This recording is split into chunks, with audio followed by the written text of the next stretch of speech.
De toda a literatura católica, tão rica, tão fecunda, tão intensa e tão profunda, as Confissões de Santo Agostinho ocupam um papel privilegiado. Poucos escritores e autores ao longo da tradição literária ocidental tiveram tanta consciência do papel da literatura na intimidade com Deus e no modo como o homem pode se aproximar de Deus e no modo como o homem pode se conhecer nesse processo. Então, as Confissões de Santo Agostinho são o monumento literário da autobiografia espiritual do Ocidente latino, do Ocidente cristão, da tradição latina.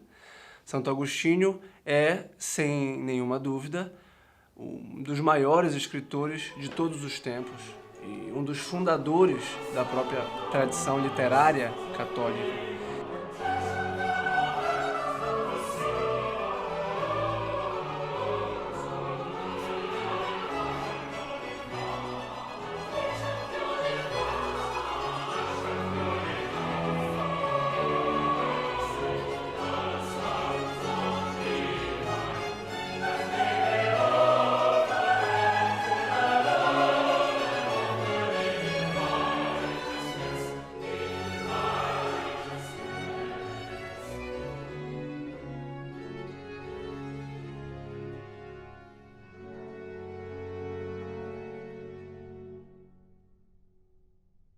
E é um autor muito complexo, muito rico, de uma riqueza superabundante. Então a maior imagem para a gente começar a refletir sobre Santo Agostinho é a de um vulcão em erupção, mas de um vulcão em ebulição constante. É um retórico, as palavras fluem como que numa torrente de um verão muito poderoso, né? De um amor muito pujante, de uma intensidade, de uma vibração, de uma voltagem incomparável, inacreditável. E ele logo percebeu que se esse amor não estivesse ordenado e não tivesse voltado a uma fonte eterna e infinita de significado, de bondade e de beleza, ele iria sucumbir, ele iria se afogar, ele iria naufragar. A vida de Santo Agostinho é a vida, portanto, desse grande navio que não tinha para onde ir. De um grande amor que não sabia a quem amar, não sabia o que amar, não sabia como amar, mas cujo amor revela que ele é feito para alguma coisa proporcional a esse amor. E se esse amor é eterno, e se esse amor é infinito, e se esse amor é transcendente, e se esse amor é tão vibrante assim, deve haver alguém ou algo proporcional a esse amor. Então o amor no coração de Santo Agostinho é a prova de que Deus existe. Nós todos sabemos que Santo Agostinho é um dos grandes filósofos e teólogos da tradição ocidental. Mas antes de filósofo e teólogo, Santo Agostinho é um apaixonado, é um amante, é o doutor do amor. Como padre da igreja, como doutor da igreja, é o doutor da graça, é o doutor da igreja. E eu vou já fazer uma contextualização e uma explicação de quem é. Mas eu quero começar deixando claro que Santo Agostinho, como muitos poucos autores da tradição literária católica, é alguém que teve na literatura, especificamente no ato de ler e no ato de escrever, um momento de intimidade com Deus, de autoconhecimento e um momento de exame radical de consciência e de descoberta de si, e de descoberta de Deus, e de descoberta dos outros, com os quais ele se relaciona numa dialética moral de quem és tu, e quem sou eu, e quem somos nós diante de Deus. E como se organiza a cidade dos homens para a cidade de Deus. E qual é a natureza humana trinitária, corpo, alma e espírito, consoante a natureza trinitária de Deus, Pai, Filho e Espírito Santo? Então a teologia, a antropologia, a ética de Santo Agostinho é sempre pautada numa experiência existencial real.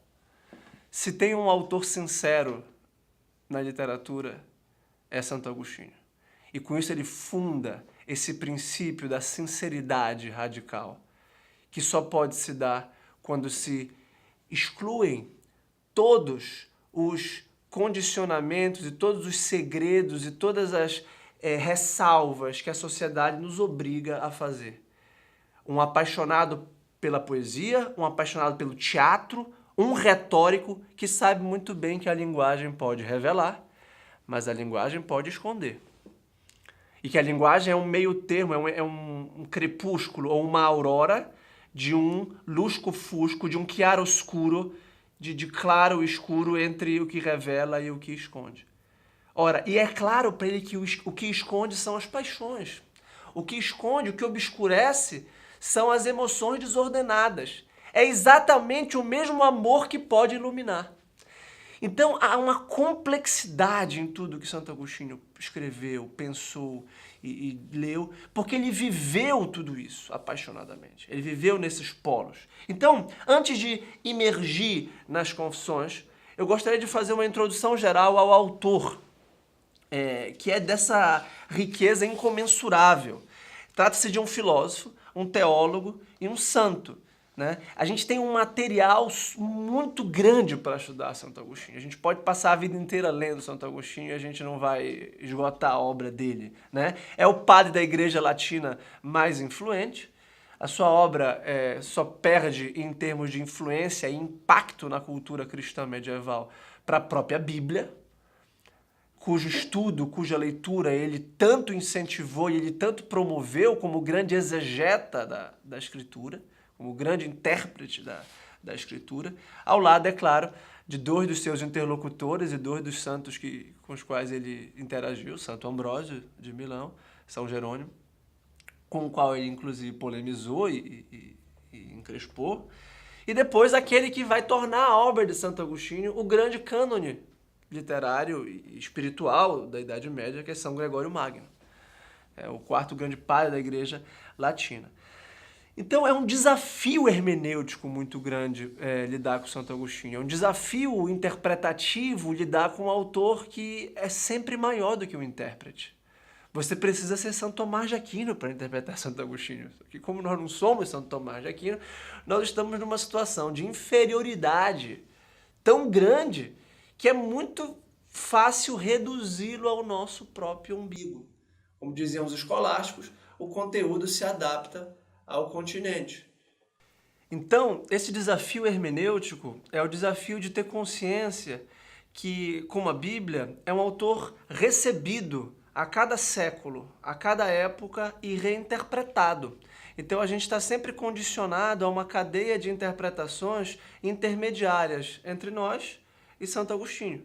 Por exemplo, é o autor mais citado por Santo Tomás de Aquino na Suma Teológica. É a grande autoridade teológica para Tomás de Aquino, que é o doutor comum da Igreja, é o grande autor que estruturou e sistematizou definitivamente a teologia católica.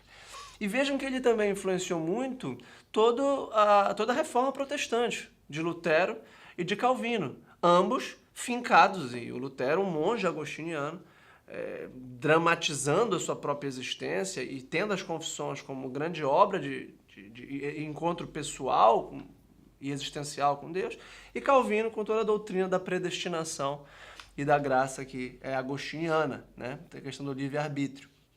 E não só na teologia especificamente, na espiritualidade, Santo Agostinho foi muito influente, mas também nas ciências humanas.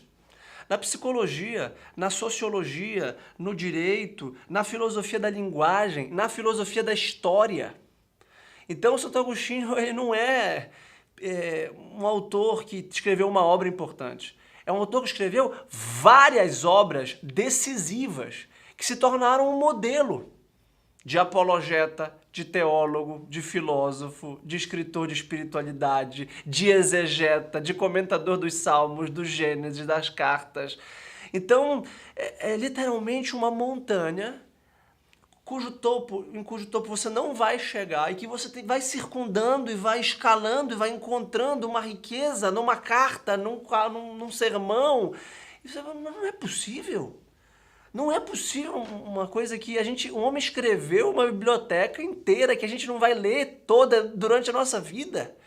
Então, foi um homem que Deus utilizou com muita finura, com muita delicadeza e que mostra que a sua entrega intelectual, espiritual, emocional, rendeu muitos frutos para a vida da igreja, para a inteligência humana, para o autoconhecimento humano.